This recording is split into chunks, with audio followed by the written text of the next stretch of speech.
gonna be cool. The topics and opinions expressed on the Dudes and Beer podcast are intended for an audience of 18 and up and are solely those of the host and guests. They neither reflect the opinions or values of either the sponsors of Dudes and Beer or your mother. I mean, seriously, have you ever heard these guys? They'll talk about anything. Whoa, hey, you think they're gonna show it? They'll probably just blur it out. Whoa, check it out, Beavis.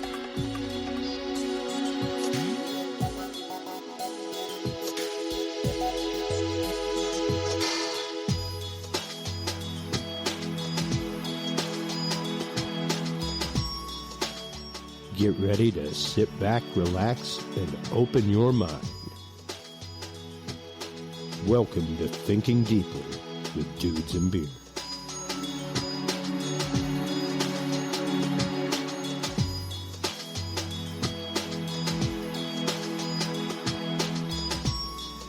Well, hello everybody. How are you today? I am Chris Jordan, host of Dudes and Beer. Welcome to our new segment that we have called Thinking Deeply. We promised y'all here recently that we would start bringing you a lot more new content, and Thinking Deeply is one of those. It's really just a chance for me to sit back and kind of coalesce some ideas, go over some things that are going on in society, like the first episode, talking about how I really feel about Black Friday. Things like that. And this episode, I'm going to be getting into the repeal of the Volstead Act, Prohibition, and the regulation of personal choice in America. And it's going to get a little deep. It might get a little harsh. It's definitely going to get a little personal. But I sit here right now with my Caucasian mixed in my glass, so if it gets a little thick, sorry. I don't know why I chose the most horrible drink in the world to actually enjoy on air, which is a milk-based beverage.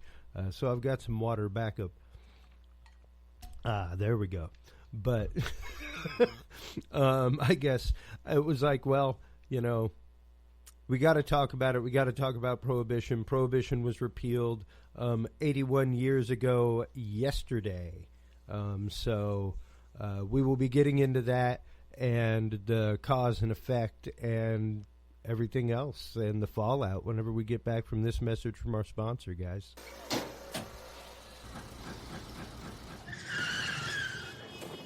Hey, he don't even have his license, Lisa. Three drunk drivers. Hey, everybody. Chris Jordan, host of the Dudes and Beer podcast here. Has this ever happened to you? Tired of looking in your rearview mirror after a couple of drinks with friends or worrying about no-refusal weekends and DUI stops? Are you planning a night on the town and want an easy, safe way to get around while still having fun? Well, Fare is the ride service for you. Simply download the easy-to-use and free Fare app from the Google Play Store or iTunes Marketplace and use promo code DUDES10 every time you ride with Fare to save 10% off your ride. Have a Fare driver you liked riding with? You can not only give them a review and tip, but you can add them to your preferred drivers list on your Fare app and request them every time you ride with Fare. You can schedule rides with Fare to pick you up immediately or as far as 30 minutes to 7 days in advance, eliminating the need for last-minute calls and allowing you to pre-schedule pickups in locations other than your home city. Perfect for those traveling for business or for fun. So don't forget to stop on by and download that free Fare app and use the coupon code DUDES10 every time you ride with Fare to get 10% off your ride. That's right, don't forget the coupon code is DUDES10. So be like Dudes and Beer, everybody. Party safe, use Fare, and drink responsibly. And we are back. And that ad brought to you by yesterday, the repeal of the Volstead Act. The Volstead Act, folks, was actually passed in 1919. It was the 18th Amendment to the Constitution, and what brought about the means for prohibition of alcoholic beverages in America. It came about as a means of a lot of propaganda, as a means of some of the first true lobbying to take place in America, and where it was specifically put forth that we needed to get rid of the drink.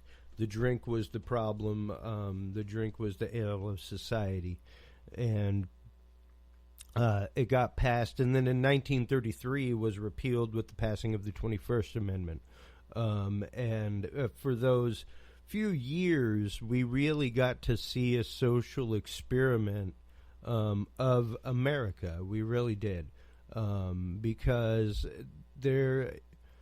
before then, the first thing that passed before that was, and I'm trying to remember offhand, the act that brought about the FDA, brought about the fact that, snake oil could no longer be sold, stuff like that. Those were some of the first regulatory laws that came about for drugs. And out of that came the Prohibition movement. Now, out of the Prohibition movement actually came the movement against marijuana as well. So that's what kind of boomerangs us into modern society, not just the society that we have right now. Good Lord, I attended a conference not too long ago, a high-end law firm. And one of the meetings that they specifically had was about the issues of drinking in law. And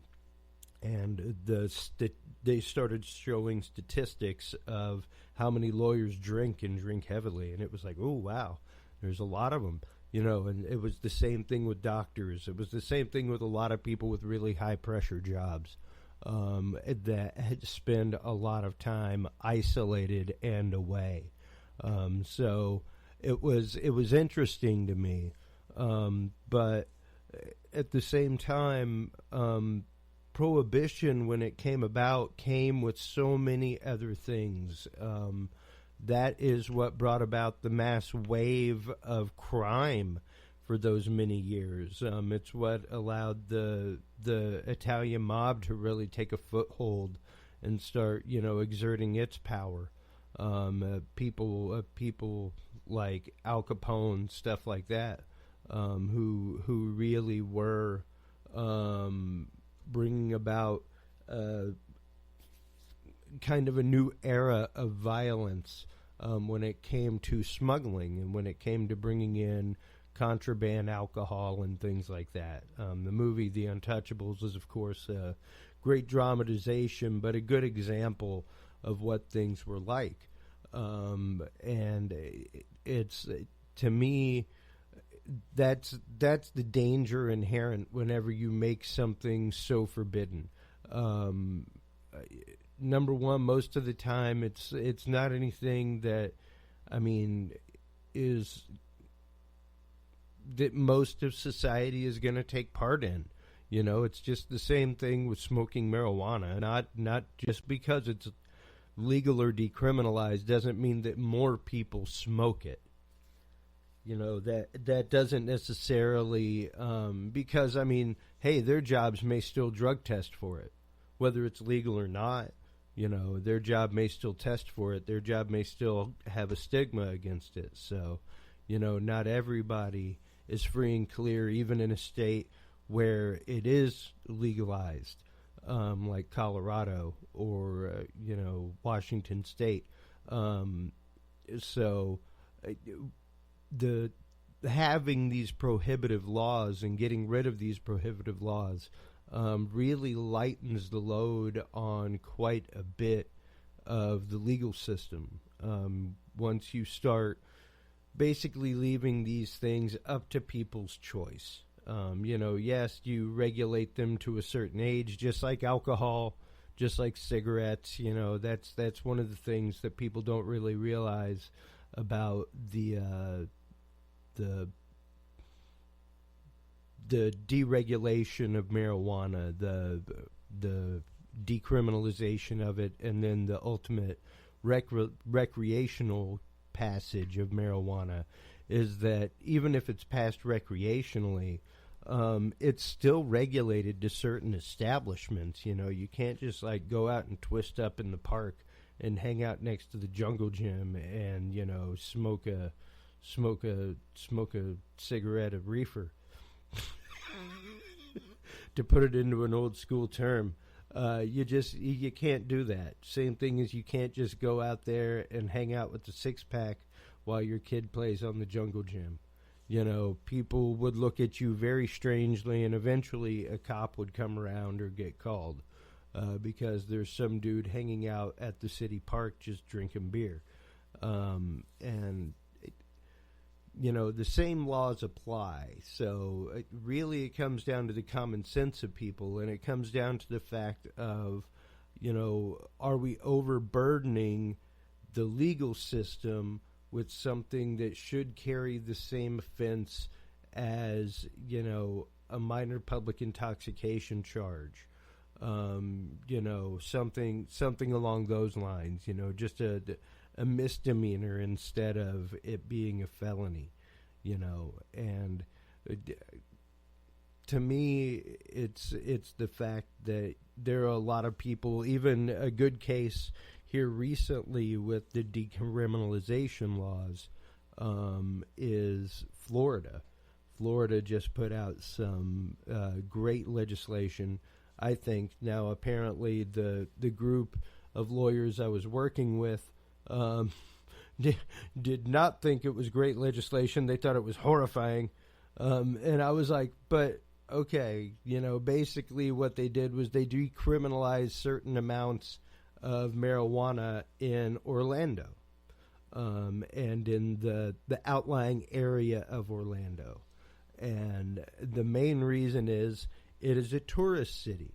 A lot of people come there to hang out and stuff like that, go to Disney and everything else. And, well, you know, while on their vacation, they may partake of somebody, you know, selling them reefer, or may even bring it with them whenever they drive over there. Now, the problem is if you got caught there previously, that was a felony charge.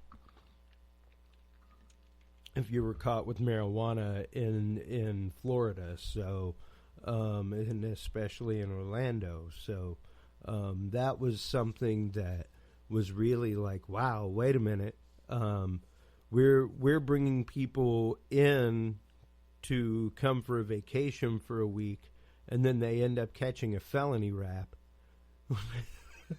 You know, and they end up being on probation via distance, everything else, just because they had a small quantity of marijuana. You know, they aren't like going Miami Vice level here, folks, with like pounds and pounds and pounds. Like I said, they brought a personal use quantity with them, and because they got caught with it there, they get to do the full on effect. So. They passed some great legislation decriminalizing certain amounts so that people that were coming in, it's no more than a ticket. You know, you can pay the ticket via distance. You don't have to come into court. You don't have to stay there for court. You won't get arrested or anything like that. And I think that is probably one of the best things that they can do for their community. Now, granted, like I've said before, using marijuana, drinking even, is not for everybody. It's not a choice that everybody makes in life, and that's really the question that we're bringing about here: is the regulation of choice, the regulation of somebody's individual choice. You know, and we have a lot of laws in place that have regulated choice in the past. We have a lot of laws in place to assure the fact that choice is protected, and that's really what America is about to begin with, is the right to choose. It's your right to life, liberty, and the pursuit of happiness, and in order to do that, we have to make choices. Now, there's a lot of things that you get consequences from choices, number one. So anytime that you make the choice, you have to realize that if there are any consequences to be paid, you have to be ready to pay those. Just like the choice of not getting health care. If you don't get health care, you will be fined. Now, the logic of that is that is not a choice. That's just a tax on a personal decision. And if you don't make it the way that they want you to make it, they're going to tax you on it. And that, to me, was pretty jacked up. But to me, trying to regulate somebody's choice is directly regulating their freedom. It's directly regulating their free will. And yeah, I do come from a Catholic background. And the fact is, the choice is always yours. The choice is always ultimately up to you. It's you that makes that decision. And anyone that isn't taught that as a child, I really, really feel for them, because they end up leading lives that go to horrible, horrible places. I guess that may perhaps be where some of the Prohibition law came from. Is, there were people that went to horrible places back in the day. There were, especially in the time of the Depression, the time that happened, there was a lot of bathtub gin making and things like that going on. So the people were in a bad place, and mixing that with alcohol may not have been the best decision. But what ended up happening was a massive crime wave. Heck, we have NASCAR now because of Prohibition. NASCAR came about because of the cars that people would build and soup up to be able to handle the loads of moonshine and be able to outrun the police. So to be able to outrun the revenuers, as they were called, the people who wanted to tax you on the making of moonshine, making of alcohol. So, yeah, there's so much culture in America that has stemmed from this, and from this period of Prohibition that was only about, 12 years, something like that. But interestingly enough, 12 years that caused a great divide in America. There were speakeasies all over the place. Every town had a speakeasy. Everybody knew where the speakeasy was. But, and most of the time, the cops are either paid off to leave the speakeasy alone, or, hey, they were at the speakeasy themselves after work. So, there was kind of a turning a blind eye to a lot of that. And every once in a while, one would be taken down to make the example. But it wasn't until real crime started raising its head and started doing its nastiness, and turf wars started and things like that, that things really went awry whenever Prohibition was around. And that's one of the concepts behind legalization, is if you take it off the street, you take the power away from the gang. What does the gang then have to sell? What does the criminal then have to sell if they don't have the illegal substance? If the substance is now legal, then they are depowered immediately. They don't have a market in which to sell stuff. So it makes things different. And yeah, we'll see what happens. We'll see what susses out with the decriminalization across America so far. In the few years that it's been legal in Colorado, the first year or so, they got a lot of people on DUIs, driving while high, driving while intoxicated, pretty much. And, that's understandable. You're not supposed to be driving on it. You're either supposed to go get it from the dispensary, get it home, or, do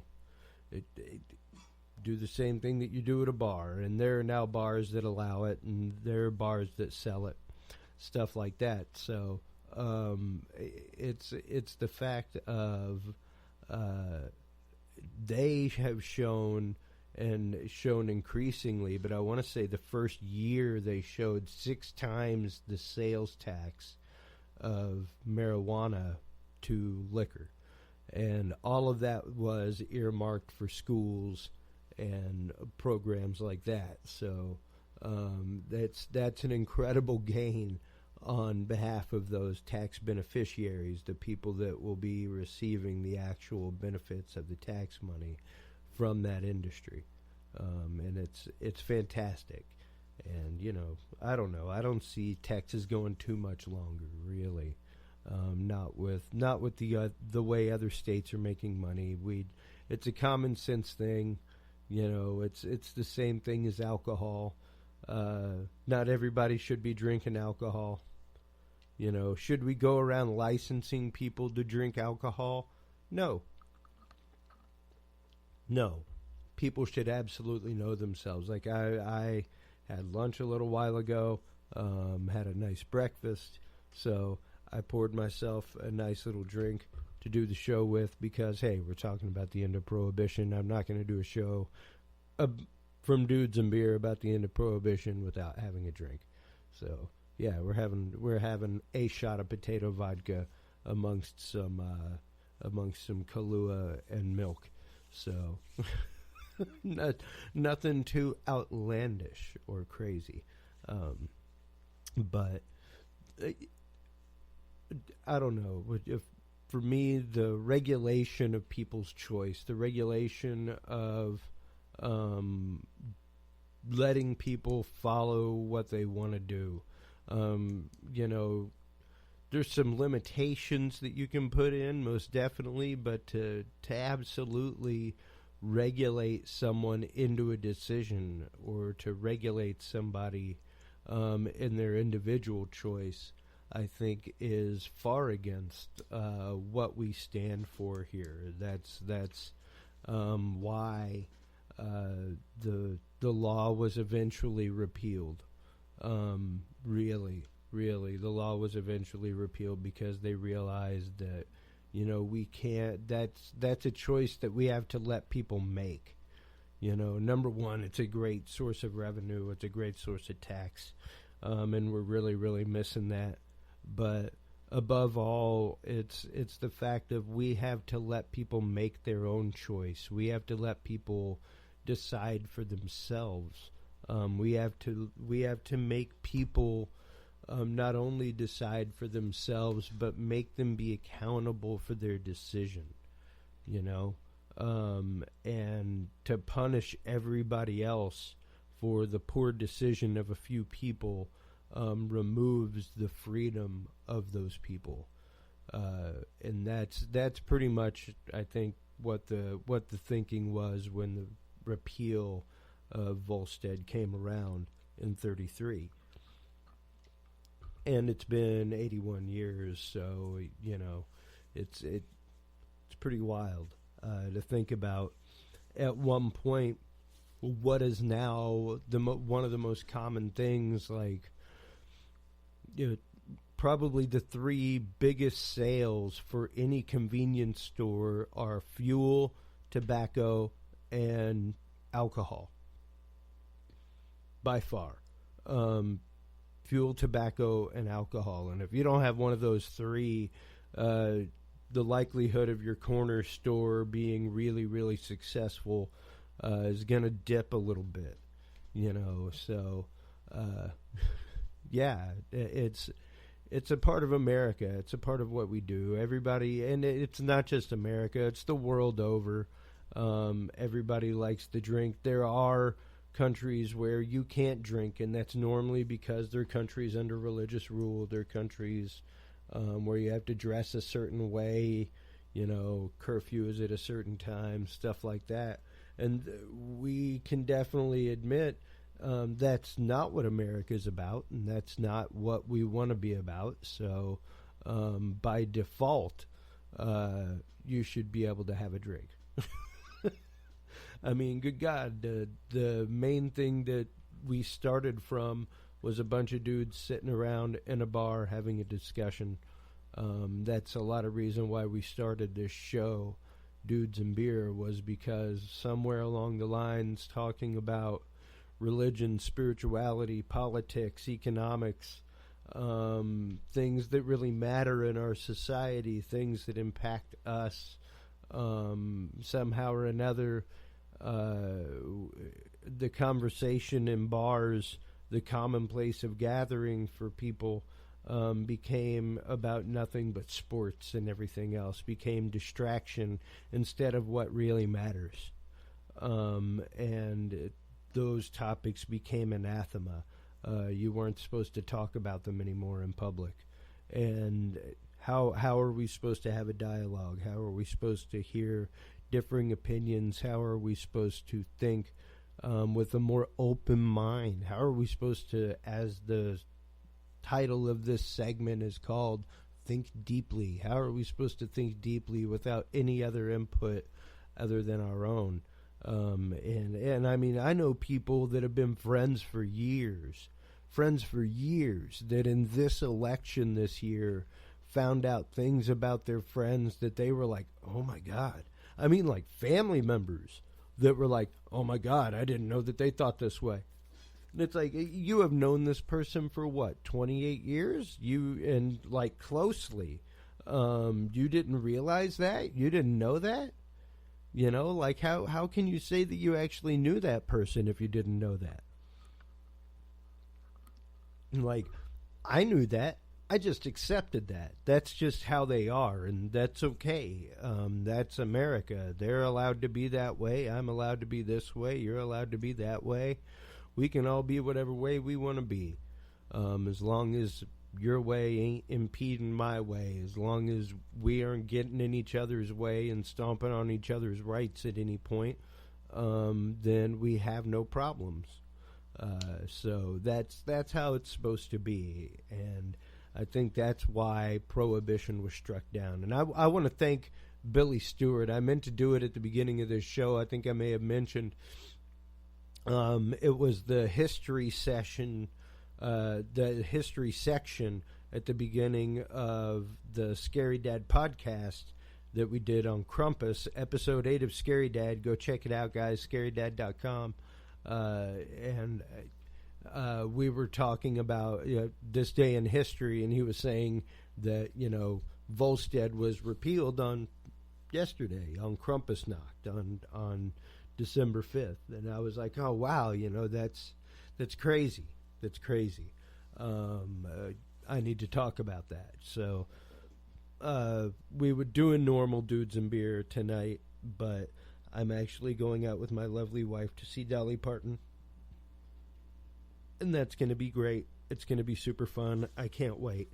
I haven't been out to a show to enjoy myself in a long, long time. It's going to be super fun. And then I have like 3 straight days of work. So I was like, I have to get an episode done. And just thinking about this topic all day, thinking about this topic all morning, and just the idea, just the concept of, for some people, it would be okay to restrict your personal choice. That it would be okay to pass laws saying you're not allowed to make your personal choice on a certain decision. And they're okay with that. That to me,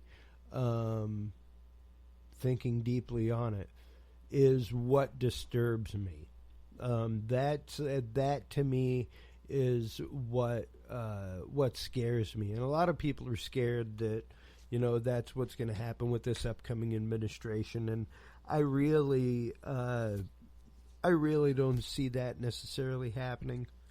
But there have definitely been some issues with the First Amendment. There have definitely been some issues with the media and things like that have been like, oh, wow. The things that they've said and the means by which they've been able to control dialogue and do stuff have been just wild. And, people are talking about passing laws to regulate personal decision. And I don't like that. I don't like that talk. I don't think it makes a lot of personal sense. I don't think it makes a lot of sense in the history of our country and in what the Constitution stands for. I've said it before. I'll say it again. To me, the Constitution is not a living document. It's not a living document. It is a social contract.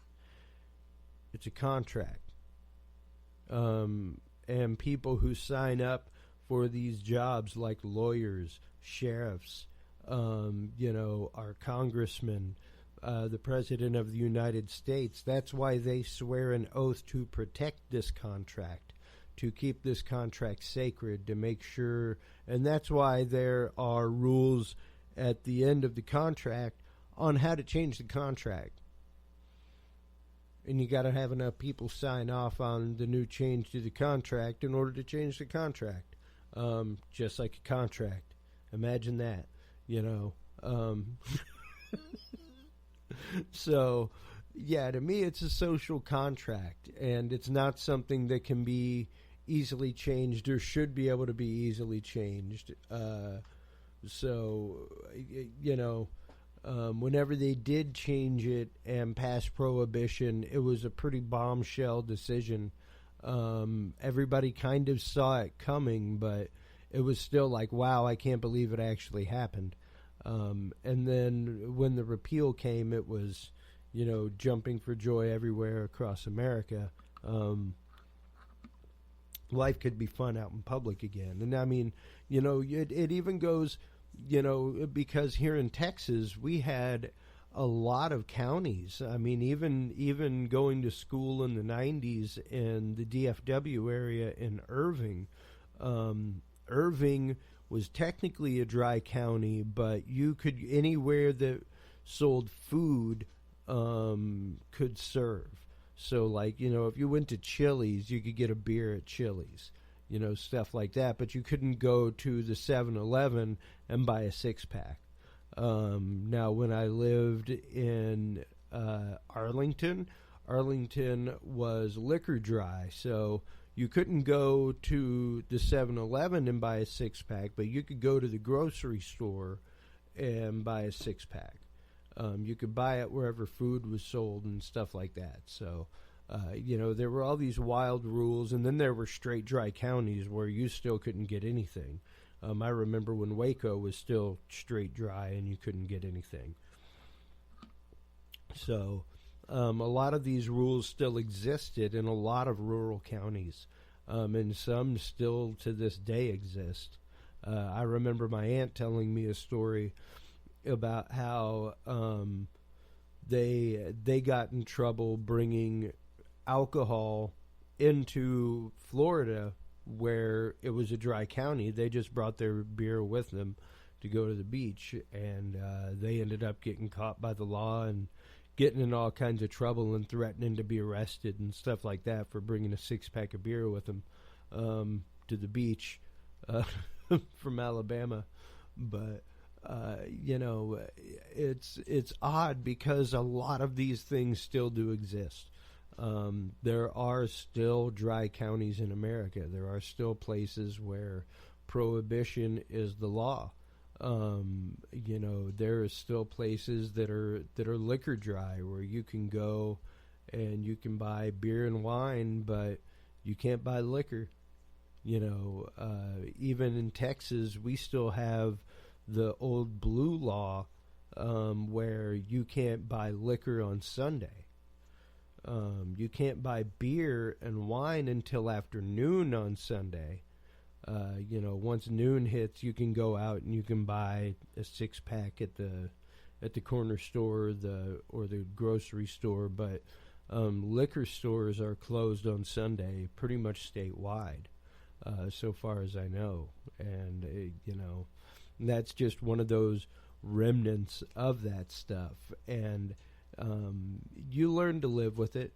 You learn to see those idiosyncrasies and understand it, but a lot of it comes from, I guess, ignorance and misunderstanding, and I guess maybe even, like to take Billy Stewart's side, because Billy Stewart, I know, would be straight logical about this, much like I'm about to be, and be like, well, hey, maybe in that dry county, it happened to be that whenever they did have alcohol, like, they noticed that like 70% of people were violent people in their county, and that like they had 70% more police activity whenever they had alcohol. So they banned alcohol, and suddenly the crime rate just went away.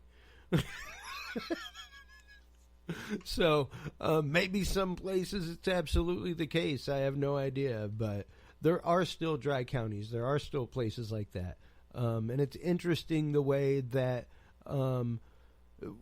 we are regulated by choice, and I guess what people forget is the impact of the choice that they make, and the longevity of the choice that they make in life, and that's what we have to learn as a country as a whole, is that there is no quick solution to any choice. Some choices are, absolutely. You make a choice to put 20 on red, in about 15 seconds, you're going to find out what happens.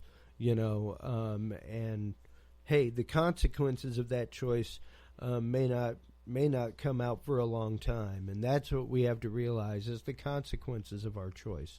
The consequences of us putting the Volstead Act into place and putting Prohibition into place was that we had a string of massive crime across America, selling illegal alcohol, and some of the alcohol was bad alcohol that was poison. And right now, that's a lot of the big talk, like I said, about legalizing marijuana, is it takes it out of the hands of cartels. It takes away the illegal aspect and puts in at least federal regulations on how it's grown, how it's treated, how it's harvested, how it's packaged, how it's sold, stuff like that, and provides an industry. There are pluses, there are minuses on both sides, but for me, it ultimately comes down to regulation of personal choice. Whatever somebody decides to do in the confines of their home, that is their choice. That is their sanctity. That's the privacy of their home, unless they are absolutely doing harm to other people or something like that. Whatever decision they make inside their home is their decision.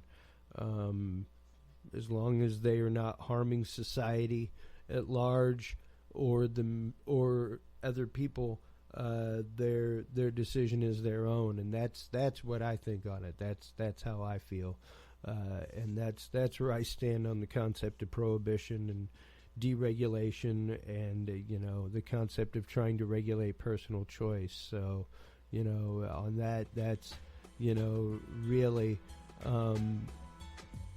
It's something that we all have to come to terms with. We all have to come to realize that our choice is our own. Nobody else makes our choice for us.